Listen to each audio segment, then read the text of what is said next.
Hello YouTubers, this is kind of a fast little intro.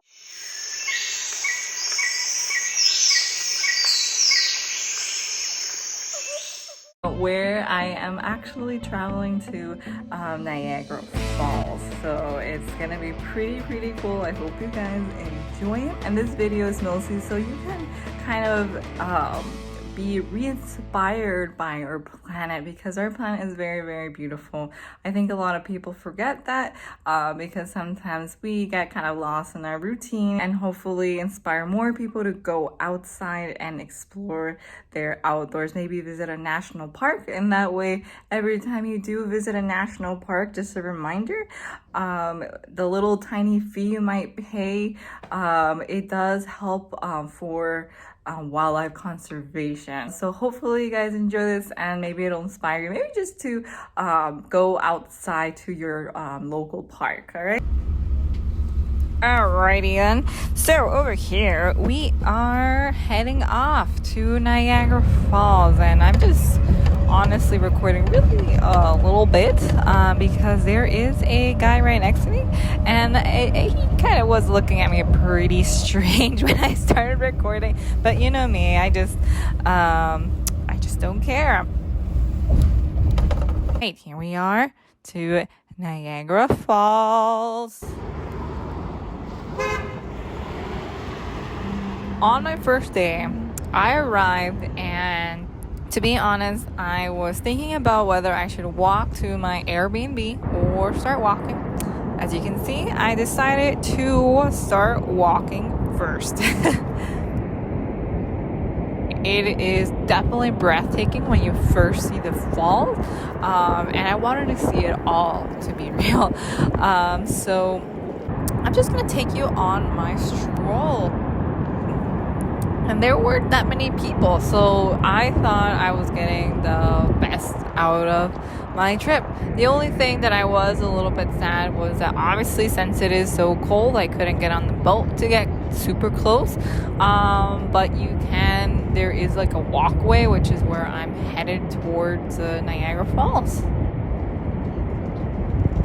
And for those of you that are interested in the ecosystem biology aspect of the Niagara Falls, I don't know if you can see in my videos, but there are a few birds that are actually hanging out very nearby the water, almost kind of like diving in, sort of, kind of just like in by that area. And I was doing a little bit of some research, and there are actually 19 species of gulls that live by Niagara Falls.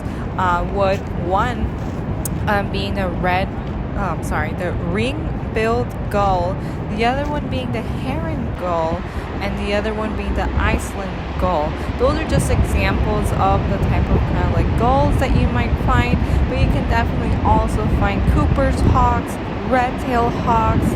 And if you're interested in kind of like figuring out what kind of birds are in your area, I actually have this app from the Cornell Ornithology Lab called the Merlin Bird ID. And that's actually what I use, not only here in Canada, but also in the US, whether I'm in New York or if I'm just back home in Miami, if I want to figure out what kind of bird I'm looking at. That app is a big lifesaver. Or if you're just curious what backyard birds are in your area. Just a little FYI.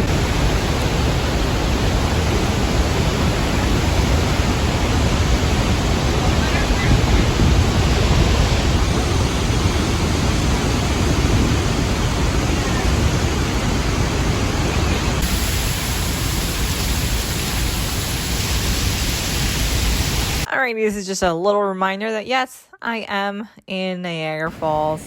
That's me being really bundled up. And as I'm going in my stroll, my next stop is, of course, a very warm place. So I am currently right now inside the floral show house. So It is only a probably 2 or 3 minute walk from the actual Niagara Falls, so you can see how nice and beautiful it is. And yes, it is very nice and warm. It reminds me of my household of Florida.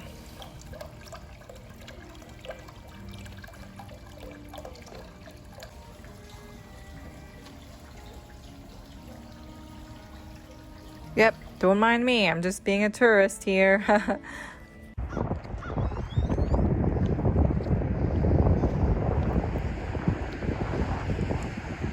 All right, so over here, this is the Airbnb that I got for the night. It's pretty small, but honestly, it did the job. It has all the basics, like a television. It has like a little kitchen thing, a microwave, a mirror to check myself out if I want to, look nice at night. So it has all the essentials. The only I guess downside was that the floors were made out of wood. So when, I packed really light, so I didn't really have my like slippers or anything. So when I was walking on my socks, it was super cold. So that's kind of like, first world problems kind of thing. But honestly, it was a really great stay for the low price. Okay. So, that's nice. She got me some nice shampoo and a body wash. I am good to go. So, this is my outfit for the night. I know, very, very basic, but like I said, I pack super light. Plus, no one is probably gonna see me in my nighttime outfit because it is about like 12 degrees outside. So I'm gonna be pretty bundled up, okay? So I'm currently on the Niagara Skywheel, which is actually a really popular attraction. Okay, so I am back in the nature spots. Now I'm visiting the butterfly conservatory. So as you can see, it is gorgeous inside. It's essentially walking inside a greenhouse where there are a lot of butterflies just around you. It's a lot to take in at first, so I was literally just standing and just kind of taking it all in, all the beauty. And for those of you that are not aware, there are actually quite a few species of butterflies that are currently endangered right now, which is why these facilities are so important. And if you're wondering how else to help out besides visiting a conservatory center or an area where they help out endangered species, you can actually help out butterflies if you have a garden. You can create your own pollinator garden. Of course, make sure to research that you are planting native plants to your area. You don't want to create an invasive species in your area.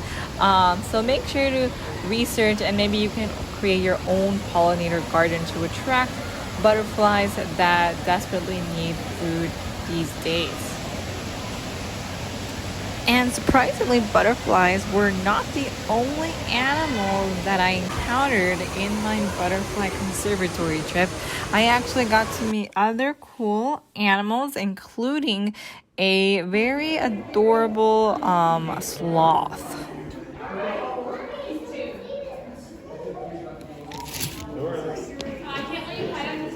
So I liked how they were using the sloth to kind of give attention to other species that also need conservation efforts, because sloths, especially since they are so popular right now, they do attract so much attention. And although perhaps the two-toed sloths are not endangered, like I mentioned in my other videos, there are other species of sloth, like the pygmy three-toed sloth, that are indeed endangered right now. And in that area of South America, there are also other animals that are particularly endangered. So it's kind of like a cycle. Like if you actually help the habitat of the sloth, there are other animals living in that habitat. So it's a cool little cycle. So even if you might not be a huge fan of the sloth, just by helping the habitat of the sloth, you are helping a whole bunch of other native animals in that zone. Alrighty, so you are seeing me go back to the Greyhound bus, meaning I guess it is time for me to go back home. So I basically try to, try and relax as much as I can. And I have my handy dandy book with me so I can read and relax and hit reality. Back from my trip. Okay, so I am back from my trip from Canada, and I never buy anything whenever I travel because, well, usually I pack pretty lightly and I can't really be carrying things. But in the butterfly conservatory, let's just say I found this gem and I could not turn it down. Okay, guys, for those of you that know me, you guys know I literally work with sloths, but I could not turn down this photo that's literally clearly fake. It's me in a green screen, behind a green screen. But this photo, man, like, it's bomb. Like, look at my curls. Look at this, like, three-toed sloth looking all cute. Look at this. Look at this little fella. He's smiling, man. He's freaking cute. Like, he's just like fake chilling on my body. And what I really like is that it comes with this kind of cool like information sheet in my photo. And like, I know a lot of you guys are like, wow, you went to Niagara Falls, and instead of buying, the fall pictures, like pictures of me like with the falls, I bought a picture of me with a sloth, even if I work with sloths. So, that's just my life. I just, animals are my weakness, so I just had to share that.